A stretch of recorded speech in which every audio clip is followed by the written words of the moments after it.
Buongiorno, i titoli di Sicilia 24. Truffa sui fondi Covid e favori al clan Santa Paolo Ercolano di Catania. Il blitz della polizia, tra i 10 arrestati anche un carabiniere e un funzionario di banca. Continua il braccio di ferro tra il governo e il magistrato del Tribunale di Catania Iolanda Apostolico. Salvini rende pubblico un video del 2018 nel quale si vede la giudice partecipare a un corteo contro le politiche anti-immigrazione del governo di allora. A Siracusa, scontri tra tifosi al termine della partita contro l'Acireale. Grave il bilancio, 4 poliziotti feriti e vetri delle auto distrutti. Giovani e violenza, 3 minorenni tra i piromani che stavano per appiccare il fuoco all'interno di una scuola già vandalizzata a Canicattì. Nel quartiere di Librino a Catania, marciapiedi completamente invasi dalla spazzatura. A titolo al vostro TG le segnalazioni dei residenti del viale Grimaldi. A Ragusa il primo clown dottore Michael Christensen racconta la comicoterapia per alleviare le sofferenze dei pazienti. Calcio, il Catania vince 2-1 il derby con il Messina e si qualifica al prossimo turno di Coppa Italia. Bocic e Sarao i marcatori rossazzurri.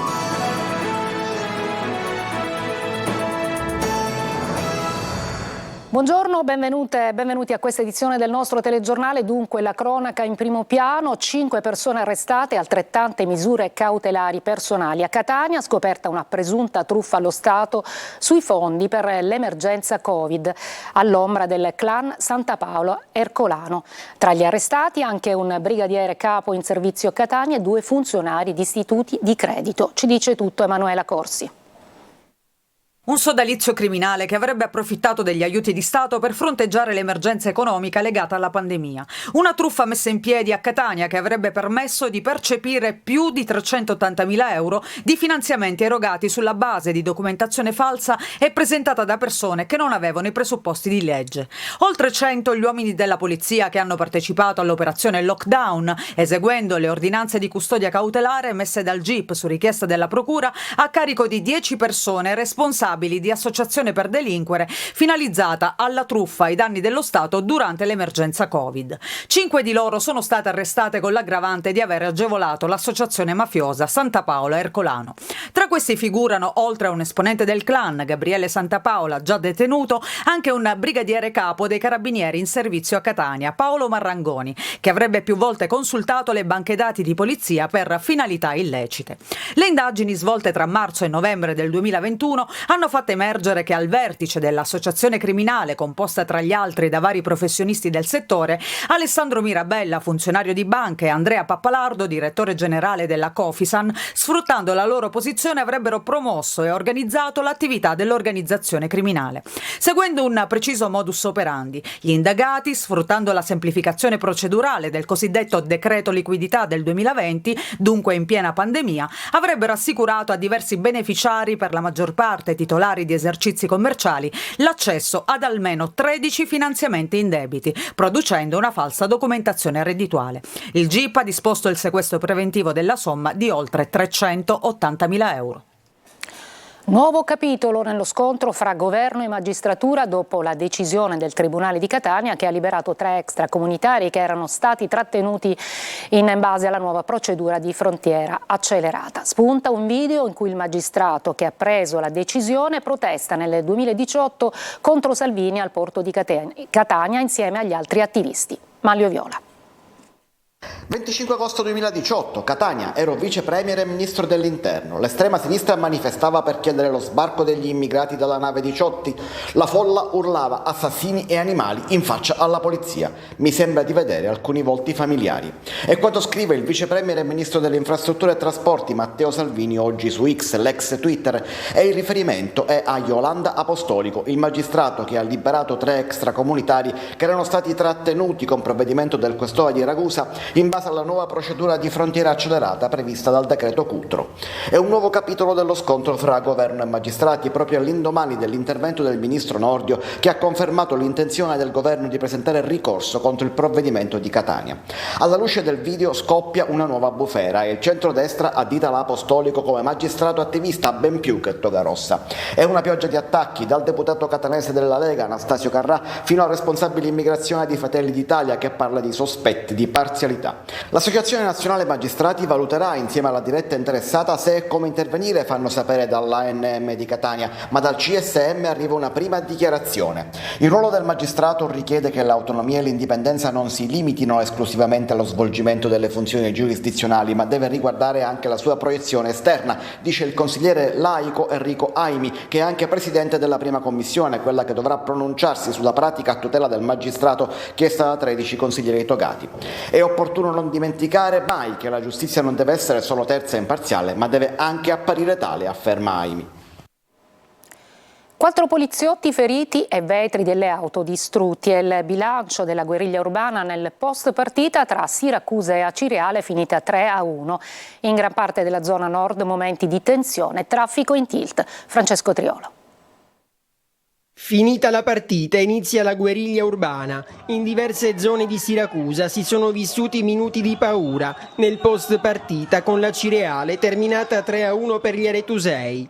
I primi scontri in via Torino e viale Teocrito nella borgata Santa Lucia. Siamo vicinissimi al De Simone. Vai! I colpi di bastone, la violenza gratuita è quello che si vede in questi video diffusi sui social. Alcuni agenti sono rimasti feriti. Un mercoledì pomeriggio che si poteva trasformare in tragedia. Per le strade c'erano tante auto, persone che con la partita non avevano nulla a che fare e che si sono trovate davanti uno scenario tutt'altro che sportivo. Diverse le auto con i vetri rotti. Un sport è sport, ma violenza no. Assolutamente, ancora oggi nel 2000, sia giovane che vecchio, a trovare al punto di a queste cose. I negozi aperti hanno deciso di chiudere subito le saracinesche. Nel suo bar c'erano anche bambini, ha detto. Qui dentro si sono rifugiati bambini, donne, uomini che non c'entravano niente, insomma la popolazione normale che cercava aiuto, come del resto dentro la farmacia, dentro il supermercato e nei locali adiacenti. Poco prima che finisse la partita abbiamo abbassato le serrande perché abbiamo visto l'inizio dei tafferugli tra le due tifoserie e quindi abbiamo preferito trattenere i clienti che erano presenti al punto vendita e aspettare che il tutto finisse. La Vox Populi critica la scelta delle forze dell'ordine di far passare i tifosi accesi da zone calde della città come Mazzarona e Santa Panagia. Lungo il percorso numerosi gli stop con tafferugli, lanci di fumogeni e pietre.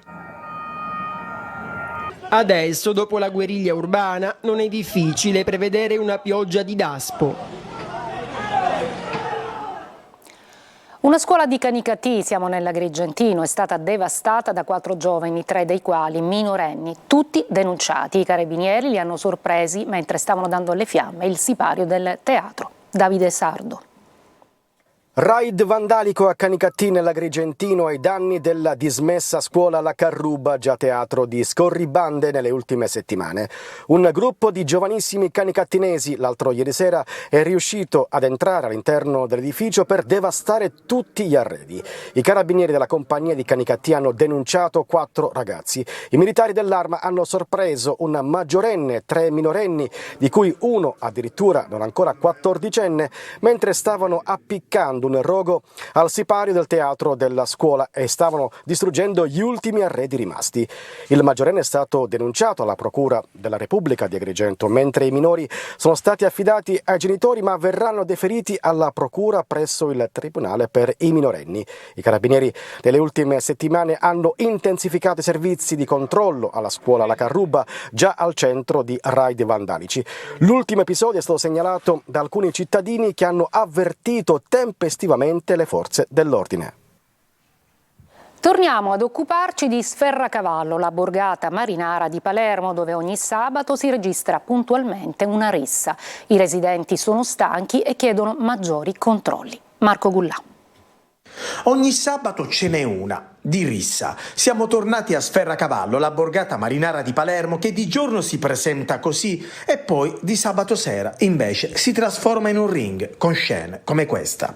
Da un mese che ogni fine settimana si susseguono risse di violenza inaudita, con lanci di tavoline e sedie, pugni, calci. Ad essere protagonisti di queste scene indegne sono per lo più i giovanissimi, ma le risse nelle settimane addietro ci sono state anche tra ambulanti abusivi e poi episodi di microcriminalità quasi all'ordine del giorno. È una situazione che si sta verificando da mesi, cioè tutta l'estate abbiamo avuto degli episodi piuttosto violenti. Noi per esempio nel lungomare Barcarello ragazzi con dei mezzi elettrici che danno schiaffi a povere persone che stanno passeggiando tranquillamente, oppure li spingono verso la scogliera, oppure sparano con la pistola a piombini. Sferracavallo da Far West, residenti che non escono per paura di essere aggrediti o colpiti da queste bande. Quale può essere la soluzione? Quindi noi chiediamo principalmente due cose: intanto la presenza fissa di carabinieri, di polizia, quindi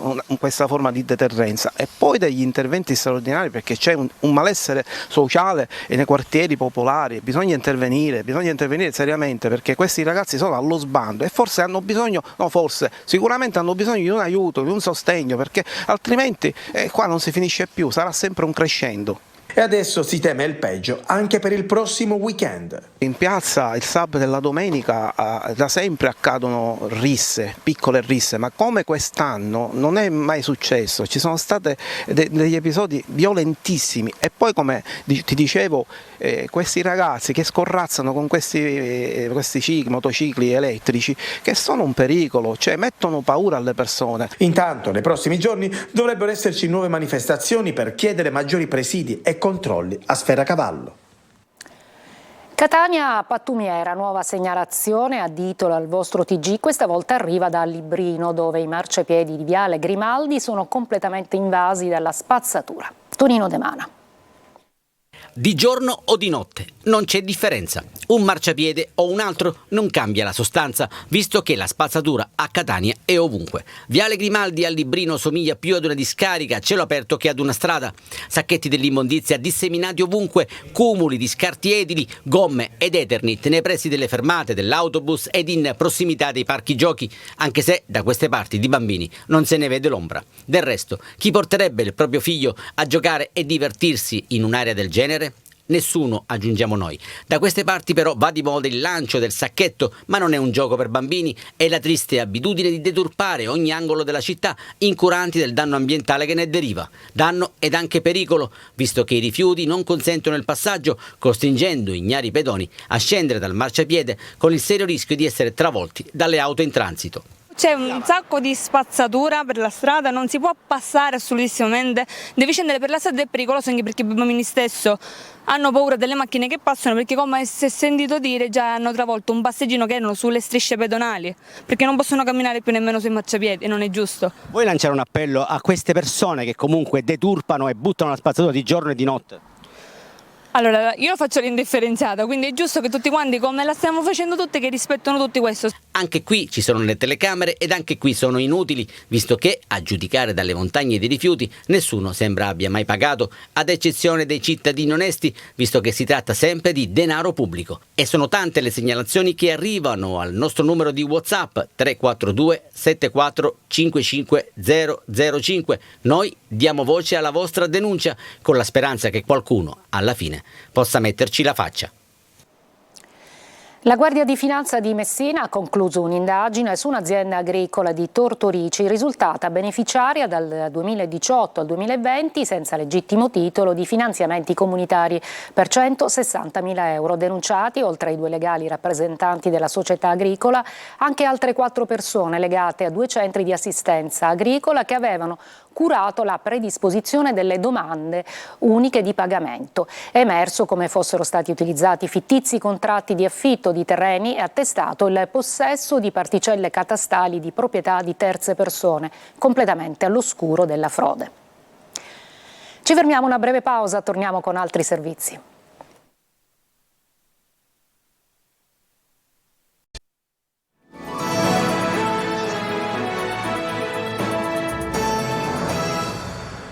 Settembre 2023, il mese più caldo di sempre, oltre 2 gradi al di sopra della media. Temperature estive anche nel prossimo fine settimana. Desiree Ferlito. Il caldo anomalo non molla la presa in Sicilia, l'anticiclone continua a essere protagonista assoluto e lo sarà secondo gli esperti anche nel weekend con temperature ben oltre la media stagionale. Ci aspetta un altro fine settimana dal sapore decisamente estivo, ideale per un bagno fuori stagione. Avremo ancora condizioni di bel tempo, di clima prevalentemente soleggiato un po' su tutta la nostra isola e soprattutto di temperature massime che torneranno a rialzarsi, tanto che nel corso del fine settimana in qualche località si potranno superare anche i 30 gradi. Parliamo di valori termici pienamente estivi e largamente sopra le medie climatologiche tipiche del mese di ottobre. Secondo i dati raccolti da Copernicus, l'osservatorio climatico dell'Unione Europea, il mese scorso è stato il settembre più caldo mai registrato e con un margine straordinario di differenza rispetto agli anni passati. La temperatura media è stata di ben 2,5 gradi sopra la media climatologica del periodo 1991-2020. E ancora si dovranno sentire gli effetti del fenomeno del Niño che in questo momento si sta intensificando sull'Oceano Pacifico e da noi gli effetti di questo fenomeno si vedranno non prima della prossima primavera. Unica differenza con la bella stagione, il minor soleggiamento e le notti più lunghe e fresche. Il caldo dovrebbe smorzarsi, ma non si intravede ancora all'orizzonte nessuna reale svolta fredda. Le temperature, come detto, si manterranno superiori alla media. L'autunno, quello vero, può attendere. Michael Christensen a Ragusa per un corso di formazione con Rodrigo Morganti. Racconta come è diventato il primo clown dottore della storia mondiale e spiega l'importanza della comicoterapia in vari ambiti del sociale. Laura Curella. Dal circo a un ospedale di New York, con un naso rosso e la voglia di mettersi a disposizione degli altri, per ricordare il valore della gioia e della speranza.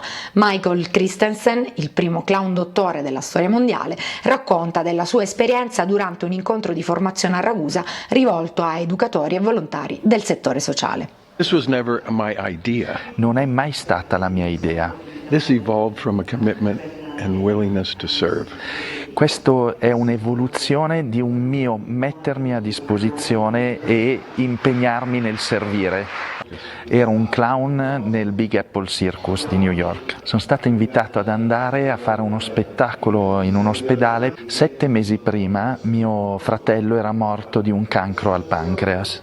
E qualche tempo prima di morire mi aveva regalato una borsa da medico pensando che forse suo fratello, il clown, ne avrebbe potuto fare un uso migliore. E da il signor Stubbs sono diventato il dottor Stubbs. Sono stati 20 minuti del miglior tempo della mia vita. Questo ha ispirato una conversazione con il direttore. How can we bring this to the children on an ongoing basis? Come possiamo portare questo in un modo continuativo? This was the beginning. Questo è stato l'inizio. Al suo fianco Rodrigo Morganti, il primo clown dottore italiano che dal 1995 lavora negli ospedali e forma colleghi in giro per il mondo. Noi siamo terapeutici nel senso che speriamo che le persone possano migliorare, ma il valore di quello che facciamo noi è lo stesso valore che ha la gioia e che hanno tante altre cose. Umorismo, comicità ed empatia, gli strumenti per promuovere una umanizzazione profonda in diversi settori che operano a contatto con le persone, non solo in ospedale.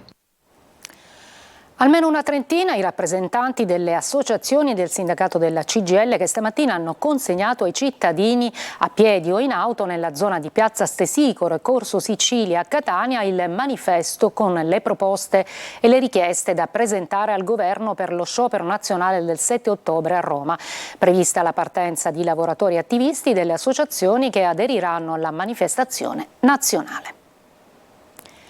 Da qualche giorno è cominciato il trimestre anti-inflazione, un'iniziativa del governo per favorire il contenimento dei prezzi dei beni di prima necessità.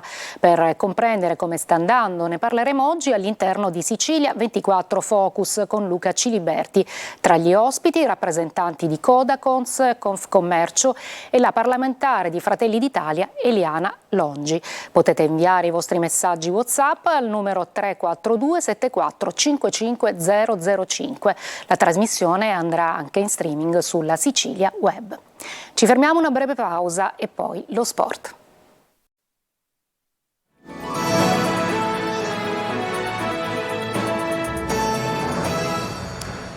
Eccoci al calcio, il Catania vince 2-1 il derby con il Messina e si qualifica al prossimo turno di Coppa Italia. I rossazzurri segnano con Bocic e Sarao. Marco Carli.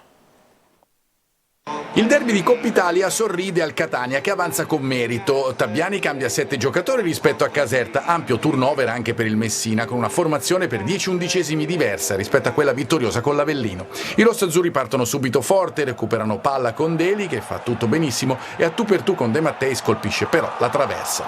Il Messina si chiude bene, la squadra di Tabbiani dopo l'avvio brillante non ha facilità a trovare sbocchi, a inizio ripresa rossazzurri di nuovo arrembanti e in gol. Bella incursione di Zammarini che serve Marsura, bravo a trovare in mezzo all'area Bocic che spedisce in rete 1-0. Gli etnei in maglia bianca sono padroni del campo in questa fase. Marsura conquista un angolo, in area si fa trovare prontissimo Sarao che di testa manda in rete e poi va a esultare sotto la Nord. Sono felici i quasi 10.000 spettatori presenti al Massimino. È una competizione importante, al di là che ti potrebbe dare una griglia di playoff di un certo livello, ma soprattutto sarebbe bello arrivare in fondo, quindi l'abbiamo affrontata nel modo migliore. Ovvio che magari qualcuno ha dovuto rifiatare, però abbiamo messo in campo una formazione allo stesso di livello. Il Messina si fa vivo nei minuti finali con Pacciardi che colpisce il palo sugli sviluppi di un calcio d'angolo e poi accorcia con Ortisi su punizione un bel sinistro che si insacca nell'angolo alla destra di Beters. Io dalla mia sono contentissimo, ho giocato con tanti ragazzi che avevano bisogno di minutaggio e le risposte sono state tutte positive. È tutto per questa edizione di Sicilia 24, vi ricordo la prossima alle 19, grazie per l'attenzione e buon pomeriggio.